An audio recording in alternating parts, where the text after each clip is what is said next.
بسم اللہ الرحمن الرحیم. ناظرین السلام علیکم. میں ہوں آپ کا میزبان صابر شاکر. وفاقی دارالحکومت اسلام آباد سے کچھ تازہ ترین اور اہم معلومات آپ کے ساتھ شیئر کرتے ہیں. پاکستان کے حالات و واقعات، سیاسی صورتحال. آج ہے 12 مئی اور دن ہے پیر کا. پاکستان اور بھارت کے درمیان ایک خونی جنگ ہوئی اور وہ خونی جنگ نظر نہیں آئی کیونکہ وہ فضاؤں میں لڑی گئی. اور اس خونی جنگ نے اور جہاں بہت اچھے کام کیے ہیں وہاں پہ پاکستان کی قوم کو بھی یکجا کر دیا ہے. اس بارے میں ایک بہت ہی امپورٹنٹ رپورٹ، بلکہ تحقیقاتی رپورٹ ہے، اور اب دنیا تسلیم کر رہی ہے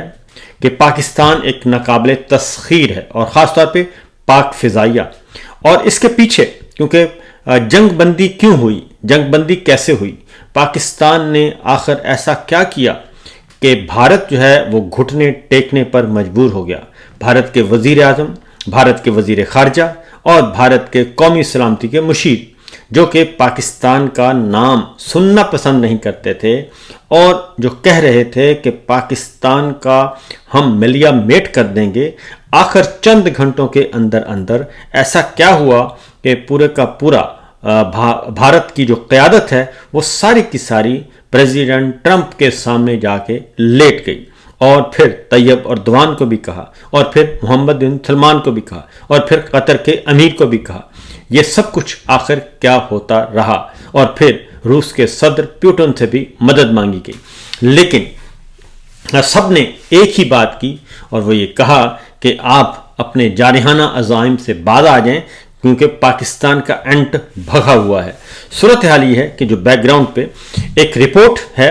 کہ بھارت نے برتری خریدنے کی کوشش کی، لیکن ثابت ہوا کہ برتری بنانی پڑتی ہے. صبح 4 بجے 8 مئی کی صبح 4 بجے ایک غیر معمولی واقعہ پیش آتا ہے، لیکن یہ میدان جنگ میں نہیں بلکہ سفارتی محاذ پر. اطلاعات کے مطابق پاکستان میں چین کے سفیر نے راولپنڈی میں ایک ہنگامی فون کال کی، جس کے بعد چند گھنٹوں میں ایک طویل عرصے سے تیار کردہ ہنگامی منصوبہ فعال ہو گیا. اس کے بعد جو کچھ ہوا وہ صرف ایک فضائی جھڑپ نہیں تھی بلکہ ایک انکشاف تھا، اور جس نے بھارت کی فضائی برتری کا وہ فسانہ توڑ ڈالا جو برسوں میں پھیلایا گیا تھا. اور اس کے ساتھ مغربی طاقتوں کا یقین بھی ٹوٹ گیا کیونکہ بھارت کو تیار کیا جا رہا تھا مستقبل کے لیے اور چین کے مقابلے میں کھڑا کرنے کے لیے، اور پاکستان تو سمجھے کہ وہ ایک ترنوالا سمجھا جاتا تھا. تو بھارتی فضائیہ پاکستان پر حملے کے لیے کئی دنوں سے تیاریوں میں مصروف تھی. تقریباً 180 طیاروں کو مغربی محاذ کے نزدیک ایئر بیسز پر تعینات کر دیا گیا تھا، اور مقصد واضح تھا کہ بالا کوٹ حملے کو دہرانا، پاکستانی دفاع کو توڑنا اور بھارت کا اپنی اسٹریٹجک برتری کو بحال کرنا تاکہ بھارت کی ہیجمنی قائم ہو سکے اور پاکستان ایک ترنوالا ثابت ہو. پاکستان کی اس خطے میں حیثیت صرف نیپال جیسی ہو، سری لنکا جیسی ہو، مالدیپ جیسی ہو یا پھر افغانستان جیسی ہو. لیکن اب آسمان پہلے جیسا نہ تھا. بھارتی فضائیہ کبھی بھی اپنی حدود کو پار نہ کر سکی کیونکہ انہیں معلوم تھا کہ سرحد کے اس پار کیا ہو رہا ہے اور وہاں کون موجود ہے. بھارتی فضائیہ کو علم تھا کہ سرحد پار پاکستانی J-10C لڑاکا طیارے 300 کلومیٹر سے زیادہ فاصلے تک مار کرنے والے اور آواز کی رفتار سے 5 گنا تیز چینی ساختہ اور خاموش قاتل PL-15 میزائل کے ساتھ ایریئر ریڈارز، اور جو ہر نشانہ باز کو ایک مہلک اور مضبوط نیٹ ورک کے ساتھ جوڑ رہے تھے. بھارتی فضائیہ نے صرف پاکستانی پائلٹس نہیں دیکھے، اس نے چین کا مکمل فضائی جنگی نظریہ بھی دیکھا جو سکردو سے پسنی تک پھیلا ہوا تھا، یعنی گلگت بلتستان سے لے کر گوادر کے آخری کونے تک. اور رافیل تو سمجھ ہی نہ پائے کہ ہو کیا رہا ہے. ایک رافیل جس کی مالیت $25 کروڑ ہے، اسے اطلاعات کے مطابق فضا میں ہی مار گرایا گیا اور دوسرا بمشکل واپس پہنچ سکا. اور اسپیکٹرا EW نظام جو اسے بچانے کے لیے بنایا گیا تھا مکمل طور پر ناکام ہو گیا. اور کیونکہ PL-15 میزائل میں روایتی ریڈار نہ تھا بلکہ مصنوعی ذہانت سے چلنے والا جدید ترین سسٹم تھا، یہ کوئی ڈاگ فائٹ، طیاروں کی فضائی لڑائی نہ تھی، بلکہ فضائیہ کے طیاروں کی ایک گھات تھی، یعنی پاکستان کے طیارے گھات لگا کر بیٹھے تھے، اور جیسے ہی بھارت کے فائٹر طیارے ان کی دسترس میں آئے، انہوں نے اس کو دبوچ لیا اور انہیں پتہ تک نہ چلا۔ پاک فضائیہ چینی سیٹلائٹس اور AWACS کے تعاون سے ایک سینسر فیوژن کل بنانے میں کامیاب رہی، اور جبکہ دوسری جانب رافیل کبھی بھی نشانے کو لاک نہ کر سکے،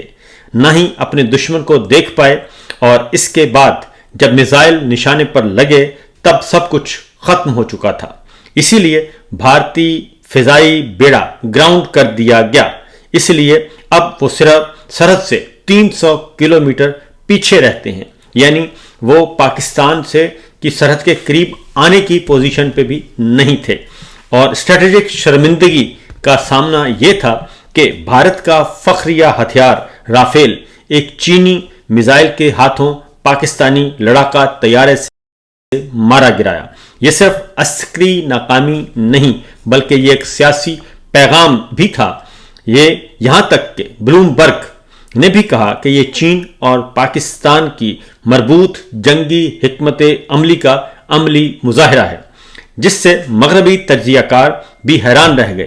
اور فرانسیسی دفاعی معاہدے بھی غیر یقینی کا شکار ہو گئے، جبکہ دوسری جانب چین خاموشی سے مسکرا رہا تھا۔ اور رپورٹ کے مطابق اب کھیل بدل چکا ہے، یہ 2019 نہیں اور نہ ہی یہ بالا کوٹ ہے۔ اب بھارت بھی جانتا ہے کہ پاکستان کے پاس J-10C طیارے اور PL-15 میزائلوں کی موجودگی میں پاکستانی فضائی حدود میں داخلہ موت کے جال میں قدم رکھنے کے مترادف ہے، اسی لیے وہ پیچھے رہتے ہیں، خوف سے گراؤنڈ ریڈار کی آنکھوں سے اوندھے اور خاموشی سے رسوا ہو رہے ہیں۔ بھارتی پائلٹ ایک ایسے میدان جنگ میں ہارا جسے وہ دیکھ ہی نہ سکا، وہ میدان جسے سیٹلائٹس نے بنایا، سینسرز نے جوڑا اور مشینوں نے چلایا۔ یہ ہے ساری کی ساری ٹیکنالوجی کی جنگ، اور اس ٹیکنالوجی کی جنگ کو جو آپریٹ کر رہے تھے وہ تھے پاکستان کے شاہین۔ مئی 2025 میں کھیل بدل گیا، اور اسپیکٹرا EW ٹیکنالوجی کے حامل 36 رافیل طیاروں کی خریداری اور فرانسیسی انجینئرنگ پر مبنی نظام اور بھارت کا فضائی برتری کا خواب کشمیر کی فضاؤں میں چکنا چور ہو گیا۔ وہ کشمیر جس پر وہ سمجھتے تھے کہ یہ ان کا حق ہے اور وہ قبضہ کر چکے ہیں۔ یہ کوئی عام فضائی لڑائی نہیں تھی، یہ ایک نظریاتی انہدام تھا جسے دنیا بھر کے عسکری ماہرین نے براہ راست دیکھا۔ رافیل طیارے کو ناقابل تسخیر سمجھا جاتا تھا، اور اس کی ٹیکنالوجی بھی جدید ترین لڑاکا طیارے F-35 سے بہتر تصور کی جاتی تھی، لیکن اس دن رافیل ایک ایسے جال میں پھنسا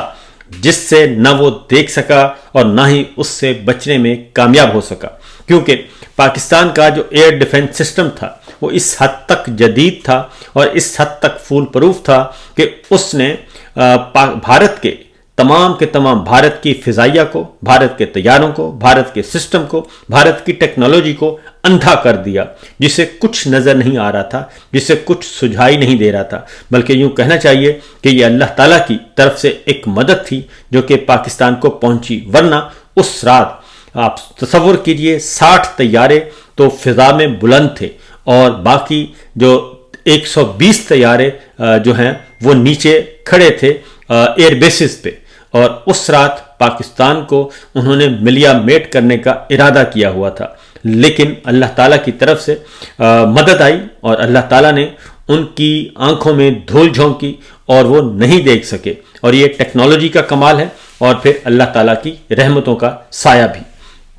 چین کا مہلک ہتھیار، چین کا مہلک کردار، اس میں وہ بہت ہی ایک خاص طور پہ بہت ہی معنی خیز تھا۔ چین نے مغربی ماہرین کے برعکس بالکل خاموشی سے مگر طاقتور انداز میں مداخلت کی، نہ ہی J-20 طیارے آئے اور نہ ہی چین کی جانب سے جنگ کا اعلان کیا گیا، بس ایک نیٹ ورک تھا، ایک خاموش زنجیر پاکستان اور چین کے درمیان جو دشمن کی ہر حرکت دیکھ رہی تھی، اور دشمن کو اس بات کا علم نہیں تھا۔ اس رات یعنی کہ 8 مئی کی رات اس رات چین کا فضائی سسٹم جدید ترین ریڈار ایرائی اپنے کام کر رہے تھے اور PL-15 میزائلوں سے لیس J-10C لڑاکا طیاروں نے اڑان بھری اور بھارتی رافیل طیاروں کو نشانہ بنایا۔ رافیل کو یہ معلوم ہی نہ تھا کہ وہ نشانے پر ہے، اور جب تک میزائل 50 کلومیٹر کے فاصلے پر نہ آ گیا اس رفتار پر بھارتی پائلٹ کے پاس صرف 9 سیکنڈ تھے، جس میں اس کے پاس بچنے کا کوئی چانس نہیں تھا، یعنی پلک جھپکنے میں ان کی موت واقع ہو گئی۔ بھارتی فضائیہ اس کے بعد کیوں گراؤنڈ کی گئی؟ کیونکہ اس کے بعد بھارتی فضائیہ جو ہے، بھارتی طیارے وہ نہیں آئے، ان کو گراؤنڈ کر دیا گیا، ان کو چھپا دیا گیا۔ اور جبکہ نریندر مودی کا خیال تھا 2019 میں کہ اگر ہمارے پاس رافیل ہوتے تو آج ہم اس حد تک ذلیل نہ ہو رہے ہوتے، لیکن 2025 میں اسی مہینے اب سے چند دن پہلے جو رافیل کے باوجود بھارت اس حد تک رسوا ہوا کہ 2019 تو اس کے سامنے کچھ بھی نہیں۔ آپ اب کشمیر میں بھی لڑاکا طیارے نہیں دیکھتے، کیونکہ ہر بار جب طیارہ اڑتا ہے پاکستانی ریڈار اسے دیکھ لیتا ہے، کیونکہ چینی ساختہ ریڈار وہ دیکھتا ہے جو بھارتی ریڈار نہیں دیکھ سکتے، کیونکہ PL-15 میزائل رافیل کی مانیٹرنگ کی حدود سے باہر سے داغا جاتا ہے، کیونکہ رافیل بھارت کا چاندی کا گولا اب صرف ایک $250 ملین کا بیٹھا ہوا نشان بن چکا ہے، یعنی بھدا نشان۔ بھارتی فضائیہ اب اپنی ہی سرحد سے 300 کلومیٹر پیچھے پرواز کرتی ہے، پاکستان کے قریب بھی نہیں پھٹکتی، اور بالاکوٹ 2 تو اب ممکن نہیں رہا تھا، کم از کم اس آسمان میں تو بالکل بھی نہیں۔ یہ دنیا یہ اثرات دیکھ رہی ہے کہ رافیل بنانے والی فرانسیسی کمپنی کے شیئرز کی قیمت گر کر ایک جگہ رکی ہوئی ہے، جبکہ چینی دفاعی اداروں کے شیئرز کی قیمت تیزی سے بڑھ رہی ہے، کیونکہ جنگ کا فیصلہ ڈاگ فائٹ سے نہیں بلکہ ٹیکنالوجی سے اور ٹیکنالوجی کی بالادستی سے ہوا، اور جس میں command and control, communication, intelligence, surveillance اور دیگر نظام کی برتری ثابت ہوئی۔ پاکستان نے بھارت کو صرف طاقت سے نہیں ہرایا بلکہ نیٹ ورکنگ سے مات دی، اور بھارت حیرت زدہ ہو کر اپنے طیارے زمین پر اتارنے پر مجبور ہو گیا، کیونکہ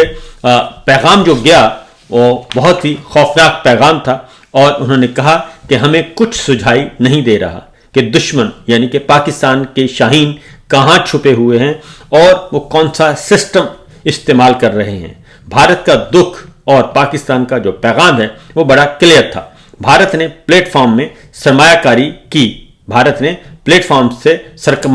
لیکن پاکستان نے جدید اور مکمل نظام حاصل کرنے کے لیے سرمایہ کاری کی۔ مودی کا نظریہ تھا برتری کو خرید لو، یعنی کہ پیسہ خرچ کرو اور جدید سے جدید ہتھیار لے کر آ جائیں، لیکن حالات نے ثابت کر دیا کہ برتری بنانا پڑتی ہے اور برتری سیکھنا پڑتی ہے، کیونکہ جدید ترین سپیکٹرا نظام اس میزائل کو نہیں روک سکتا جو نظر ہی نہ آئے۔ اسی لیے کل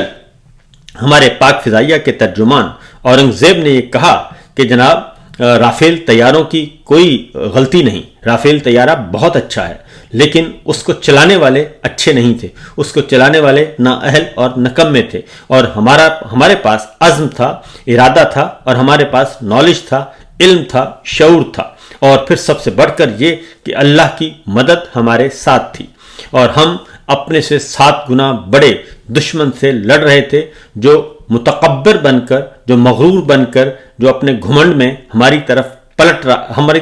لپک رہا تھا۔